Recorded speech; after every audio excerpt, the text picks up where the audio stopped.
नमस्कार दर्शकों, मैं जितेंद्र गुप्ता। आप देख रहे हैं स्टार सिटी न्यूज़। मैं इस वक्त मौजूद हूं शाहदरा विधानसभा में। हमारे साथ पूर्वी दिल्ली लोकसभा के अध्यक्ष हैं दीपांशु श्रीवास्तव जी। दीपांशु जी, आपका स्वागत है सर। मैं आपसे पहला सवाल करूंगा, जैसे पार्टी ने आपको आपकी कार्यशैली, आपकी मेहनत को देखते हुए आपको पूर्वी दिल्ली का अध्यक्ष बनाया है जी, क्या आप कहना चाहेंगे इस पार्टी के शीर्ष नेतृत्व को और आगे के क्या प्लान्स हैं आपके?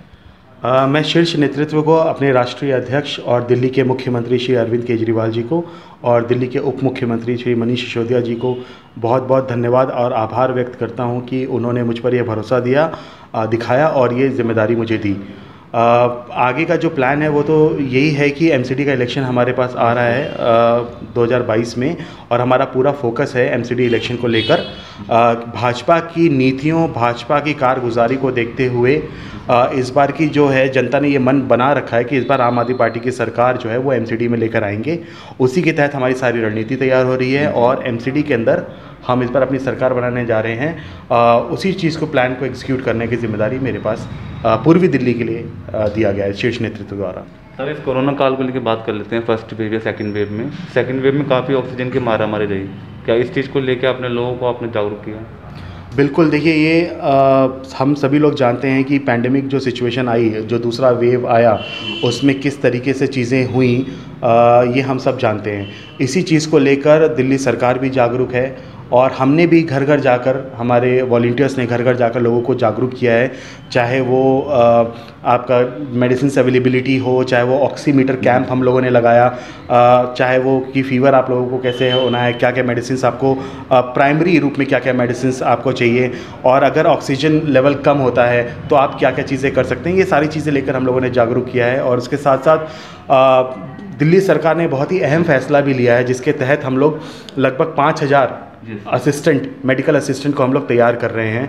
क्योंकि आप भी जानते हैं जितेंद्र जी कि जब ये सेकंड वेव आया तो सारी जो जिम्मेदारी थी वो जिम्मेदारियां सारी हमारे नर्सेस के ऊपर, हमारे डॉक्टर्स के ऊपर आ गई थी। तो हुआ क्या कि मैन पावर की काफ़ी शॉर्टेज उस समय नज़र आ रही थी। तो उसी चीज़ को मद्देनज़र रखते हुए हम लोगों ने ये 5000 जो मेडिकल असिस्टेंट को ट्रेंड करने का हम लोगों ने जो निकाला है, उसके लिए मैं माननीय मुख्यमंत्री जी का आभार व्यक्त करता हूं, क्योंकि उन्होंने इस तरीके के सोचा।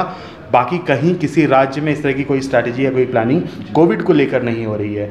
तो दिल्ली सरकार ने इसमें कदम आगे बढ़ाया है और इसके लिए उनका बहुत बहुत शुक्रिया, और साथ ही साथ जनता को भी, क्योंकि अब जनता काफ़ी जागरूक हो चुकी है। उसमें हमारे वॉलंटियर्स ने भी काफ़ी काम किया है। दीपांशु जी, क्या आपने वैक्सीन लगवाई है? बिल्कुल, मेरी लोगों को जागरूक किया इस चीज़ को लेकर? बिल्कुल, मैंने वैक्सीन लगवा ली है, और क्योंकि 84 दिन का है तो मेरा जो ड्यू है नेक्स्ट वैक्सीन वो 14 तारीख को है। मैं सभी लोगों से आपके माध्यम से ये अपील करता हूँ कि वैक्सीन ज़रूर लगवाएं, क्योंकि ये वैक्सीन है जो कि आपको सीवियर कंडीशंस में जाने से रोकेगा और आपको प्रोटेक्ट करेगा। तो वैक्सीन ज़रूर लें। दिल्ली में बढ़ते अपराध, महंगाई, बेरोजगारी को लेकर बात करते हैं। लगातार बढ़ता जा रहा है क्राइम। अभी हाल ही में भी दिल्ली कैंट में भी दलित बहन के साथ भी अपराध हुआ है, उनके साथ रेप हुआ है।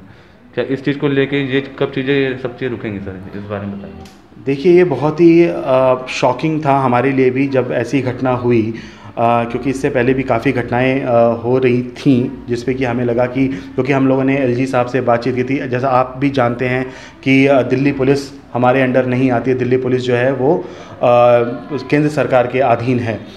लेकिन ये बहुत ही निंदनीय है जो ये घटना हुआ, और हम सभी लोग शौक है, क्योंकि हमारी छोटी सी बच्ची के साथ ऐसा हुआ। आगे ऐसा ना हो उसके लिए हम जो है एलजी साहब से भी मिले और ये अपील भी करते हैं कि एलजी साहब को आपके माध्यम से और सभी जनता के माध्यम से कि वो इसको थोड़ा सीरियसली और गंभीरता से लें, और अपराध को रोकने में जितना हो सके कम से कम उस पर तो उसको संज्ञान लें, और दिल्ली पुलिस को ये निर्देश दें कि ऐसी चीज़ें आगे से ना हो। शाहदरा विधानसभा की क्या क्या समस्या है? शाहदरा विधानसभा में तो सबसे पहले मैं बता दूं, मैं खुद शाहदरा विधानसभा में रह रहा हूं, राइट। यहाँ पर तेजाब मिल चौक पे चले जाइए, वहाँ पर कूड़ा घर इन्होंने सिर्फ इनॉग्रेट कर दिया है, लेकिन आज भी जो है सिर्फ कूड़ा बाहर ही पड़ा रहता है। मैं जहाँ रहता हूँ वहाँ सामने कूड़ा पड़ा हुआ। मैंने मेयर साहब को कई बार बोल दिया है। मैंने यहाँ पे पार्षद जी हैं, वो पार्षद है और मेयर भी हैं, कभी झांकने तक नहीं आए हैं। सिर्फ एक बार मुझे याद है उनका कि वो इलेक्शन के टाइम पे हाथ जोड़ते हुए निकल गए थे सब जगह, उसके बाद से झांकने तक नहीं आए हैं। तो आप कहीं भी शाहदरा विधानसभा में कहीं भी चले जाइए, आपको नालियाँ ब्लॉक मिलेंगी, आपको कूड़े रास्ते पड़े हुए मिलेंगे, और जनता बार बार गुजारिश करने के बावजूद भी वो सारी चीज़ें नहीं हो रही हैं। दूसरा, सबसे अहम मुद्दा जो हमारे शीर्ष नेता माननीय दुर्गेश पाठक जी ने भी उठाया है मीडिया के माध्यम से, कि अब ये क्या करने जा रहे हैं, ये जो है प्राइवेट उगाही जिसे हम कहते हैं ना, प्राइवेट माफियाओं के हाथ में ये देने जा रहे हैं कि जो गरीब लोग सड़क पर रेड़ी पटरी सब्जियां लगाते हैं, उनसे वो उगाही का काम बीजेपी के लोग करवाने जा रहे हैं। और इसके खिलाफ हमने पुरजोर विरोध भी किया हुआ है और हम ये लागू नहीं होने देंगे किसी भी कीमत पर। क्षेत्रीय विधायक जी कैसा होगा? क्षेत्रीय विधायक जी देखिए, हमारे ये है कि क्षेत्रीय जो हमारे अंडर दिल्ली सरकार के अंदर जितना भी प्रोजेक्ट आता है, जितने भी काम होते हैं, वो सारी चीज़ें इम्प्लीमेंट होती हैं।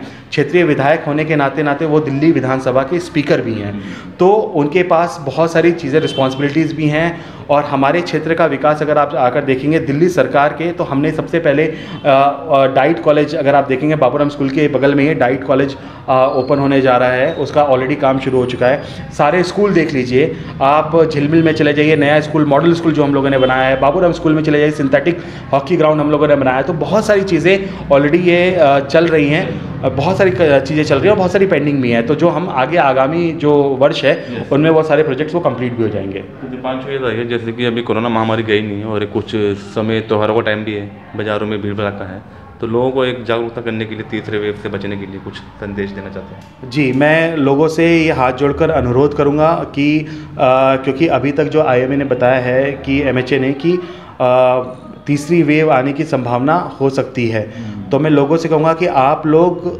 देखिए, सारी चीज़ें ज़रूरी है। मैं ये नहीं कहूँगा कि आप लोग घर में बैठ जाइए, क्योंकि हम लोगों ने वो पैंडेमिक सिचुएशन देखा है, लेकिन प्रिकॉशंस लेना हमारे हाथ में, हम प्रिकॉशंस लें, वैक्सीन ज़रूर लगवाएं, क्योंकि इकलौता वैक्सीन एक ऐसी चीज़ है जो कि आपको सीवियर कंडीशन में जाने से बचा सकती है। तो मैं सबसे अनुरोध करूँगा, हमारे वैक्सीनेशन सेंटर यहाँ पर ओपन है, वॉक इन हो रहा है, आप अपना रजिस्ट्रेशन करा लीजिए, वॉक इन जाइए, हमारे खुद वॉलंटियर्स वहाँ पर हैं जो आपकी मदद करेंगे अगर आपको किसी तरह कोई समस्या आती है। अदरवाइज क्षेत्रीय विधायक के ऑफिस है, कार्यालय हर जगह खुला हुआ है, एक कार्यालय यहाँ पर भी है जहाँ पर हम बैठे हुए हैं। किसी तरह की कोई भी समस्या अगर हमारे क्षेत्र के किसी भी व्यक्ति को आती है, तुरंत संपर्क करें, हम उसको सॉल्यूशन निकालेंगे। लेकिन वैक्सीन ज़रूर लगवाएं और कोशिश करें कि जो कोविड-19 प्रोटोकॉल है उसको मेंटेन करें। धन्यवाद, थैंक यू। ये हमारे सीधी बात दीपांशु श्रीवास्तव जी से, स्टार सिटी के साथ मैं जितेंद्र गुप्ता।